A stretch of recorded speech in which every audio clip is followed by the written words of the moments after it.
5 نصائح هنقولهم لحضراتكم.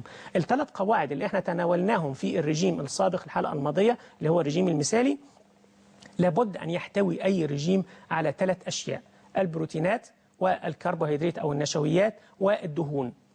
مهم ان يكون في دهون، مهم ان يكون في دهون، بدليل ان احنا المره اللي فاتت اتفقنا مع بعض ان الخضار هيبقى خضار عادي ما هوش خضار مسلوق، اتفقنا مع بعض ان الرز هيبقى رز عادي ما هوش رز من غير سمنه او من غير زيت، لا عادي خالص ما فيش مشاكل. لازم يحتوي على 35% من النشويات، هيحتوي على 54% 50% من البروتين و15% من الدهون. دي محتويات الرجيم بتاعنا: 35% نشويات، 15% دهون، و50% بروتين. وبالتالي أقدر أن أنا أكسبه صفة الرجيم المثالي أو أكسبه كلمة الرجيم المثالي، ما يبقاش ناقص أي شيء من المكونات الغذائية الأساسية بالنسبة للجسم واللي بتحتاجها خلايا الجسم الحية كلها.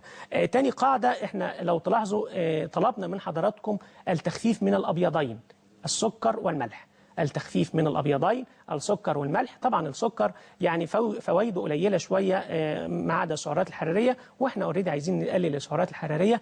أما الملح يعني هنقلله، مش هنمنعه خالص، ولكن نقلله على قدر الإمكان، لأنه من الأشياء اللي بتسمح للجسم أو بتضطر الجسم إنه يخزن مية، تعمل حاجة اسمها ووتر ريتنشن أو تخزين مية للجسم بدون أنا ما أشعر، بدون الإنسان ما يشعر. مش لازم استنى لما اتنفخ، لا، بيبقى فيه موجود نسبة من المية الغير مطلوبة من الجسم ابتدت ان هي تتكون او الجسم بيحتاجزها نتيجة علو الاملاح في الجسم، وبالتالي ابتدينا ان احنا نقلل منها جدا. ثالث قاعدة في الرجيم اللي احنا قلناه: الماء مهم جدا في عملية التخسيس. ولو تتذكروا حضراتكم احنا وصينا ب2 كوب ماء كبير قبل كل وجبة.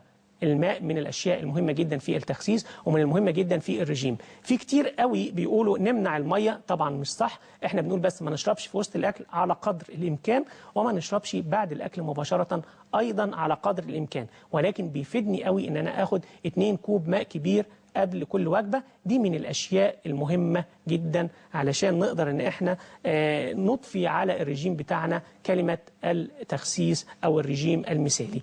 دي ال3 قواعد اللي احنا قلناها مع بعض.